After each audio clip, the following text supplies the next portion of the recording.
Hey, it's Marley from the Energy Boutique with your energy forecast for Sunday, December 12th.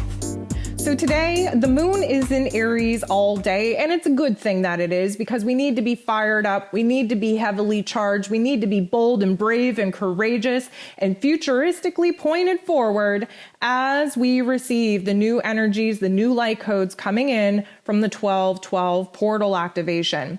If you haven't listened to this week's ascension forecast, please go do so. I go into a little bit more depth of what this 12/12 portal is all about, what it activates, why it's important, what we need to do with it. And it's a little bit more time and depth than I'm able to actually provide in these daily forecasts. So I do really appreciate you taking the time to inform yourself, to give yourself the advantage to align with the energies, and of course, take every opportunity to level up. So today is the last day that Mars will be in Scorpio. So as you know, anytime a planet is nearing the end of the chapter, of the sign, of the energy, there's a little bit of a push. There's a little bit of a crisis point that comes on us in order to wrap this up. And seeing as Mars rules over Aryan energy, emotionally, we're going to be fired up. Now, whether it's all in the right ways or the wrong ways, that comes down to your mental plane. And speaking about the mental plane, this is Mercury's last day of being in Sagittarius before shifting into Capricorn. Again, I go into a little bit more depth in that on the ascension forecast for the week. And of course, you can check out both Mars moving into Sag and Mercury moving into Capricorn in the individual astro events for December's energy forecast.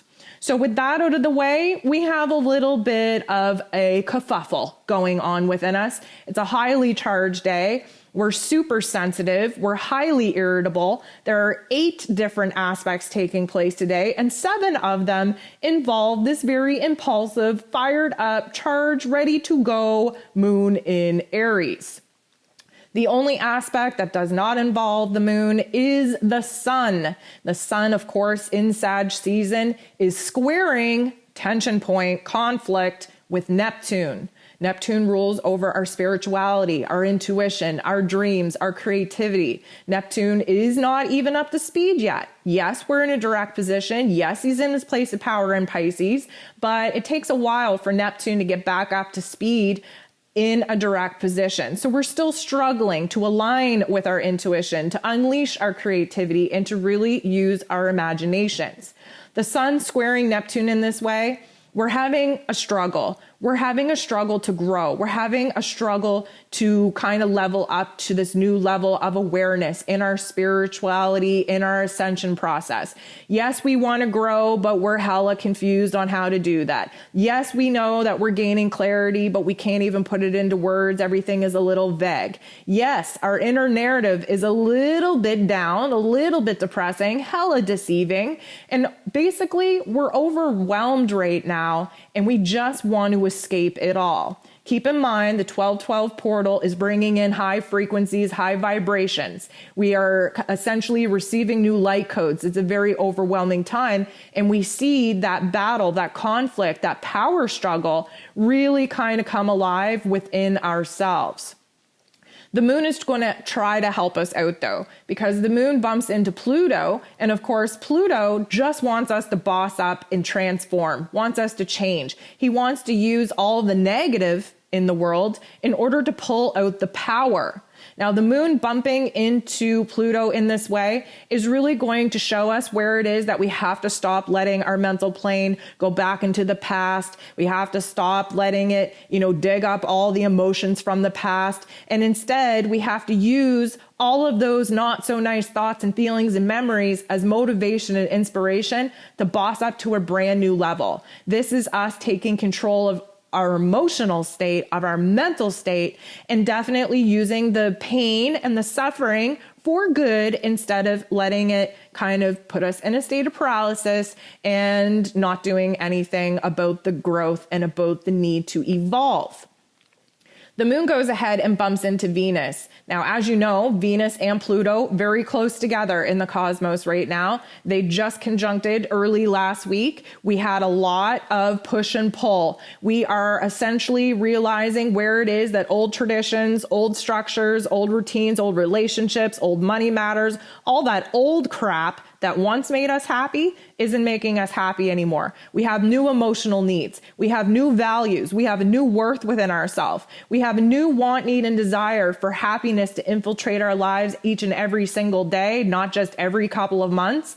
And Venus right now is working very hard to kind of find a new grounding point, a new foundation that she can build off of to cultivate more happiness, joy, and pleasure in the systems, foundations, and structures that we're now looking to roll up our sleeves and actually build.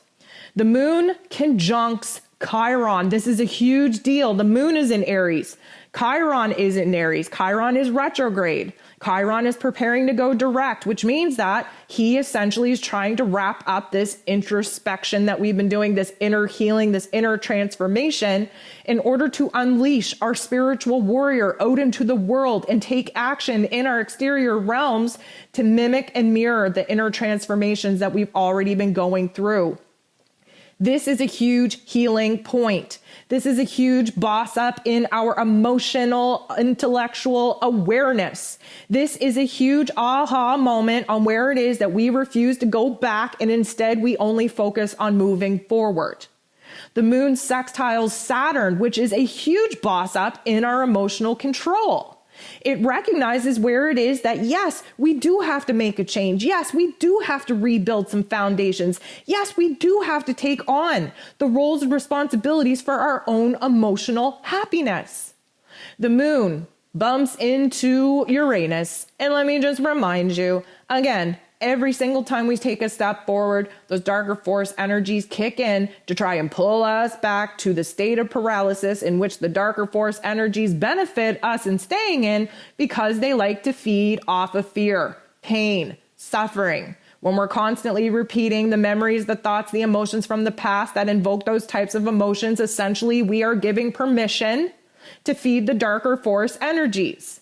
So the moon bumps into Uranus in this way. And let me tell you, just when we thought we were feeling good, suddenly there's a confusion coming over us. Suddenly we don't know what it is that we want. We don't know what it is that we need. There is likely a situation taking place in our external realms that will shock us, totally disrupt us, totally sway us from the path, the power that we were currently standing in. This will rock us in our mental plane. It will give us anxiety. It will give us a restlessness in our physical bodies. Again, please check out the Ascension forecast for the week, where I go into a little bit more depth on how this Uranian energy affects our central nervous system. The moon semi-squares Jupiter. Jupiter is all about growth and expansion. He is typically the hype girl of the zodiac, or of the planetary alignments, I should say.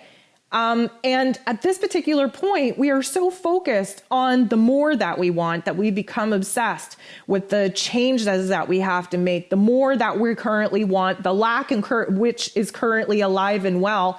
And to be totally honest with you, we get so dramatic and a little bit childish that our actions, our emotions, our words could be a little bit extra hella dramatic. And honestly, just not even the vibe in which we even want to speak into existence. We are overwhelmed with our emotions and we're speaking out from a place of fear and insecurities and doubts. That's not what we want to bring to life. Again, I go on a rant in this week's Ascension forecast about how powerful our minds and our words actually are and where it is we have to be more mindful about what it is that we actually give permission to leave our throat chakras. Because of course, whatever it is that we speak outside of ourselves, we're asking for the universe to deliver. We do not want to bring anything in existence that is based on fears and doubts and insecurities. So we're a little bit extra at this point. Now, the last aspect that takes place for the day is between the moon and Mars. Now, what's interesting about this is that this is Mars's last aspect while in his place of power in Scorpio. This whole day has been pressurized. It's been a little bit edgy, highly moody. We've been irritated. We've been overwhelmed. Again, 12-12 portal, huge activations. It's all over the place. The moon bumping into Mars in this way, this last aspect before Mars shifts into Sag, is going to be so overwhelming and highly triggering. Why? Because we're impulsive. We want to act on our feels. We're hella dramatic. We're very moody. We're on the edge. And if we do not manage our energy correctly, and if we let our unconscious ego have more power over us than our conscious observer higher self, we're going to create some drama. We're going to create some mess. We're going to create a situation that we wish we wouldn't have made. Again, Mars typically acts first, thinks later. Huge, huge disadvantage when we are not in the proper forum for that kind of spontaneity to actually push us forward in the face of motivation, inspiration, and positive change. This is not the greatest interaction between these two. And I fear, especially coming off from the confusion that this Uranian energy brought in, the overwhelming extra dramatics that Jupiter brought in, I do fear that many of us are going to act out in a way that was so us 5 years ago. Okay? We have evolved, we have grown, we have, elevated our awareness, and we're really going to act a fool, and we're going to have a mess to clean up because of the actions, the impulsivity that we are going to act upon because we're feeling emotionally unstable, uncertain, fearful. We got all kinds of doubts, all kinds of negative narratives running through our head. And unfortunately, most of us are going to act out on those feelings and really kick our astral and physical asses for it later.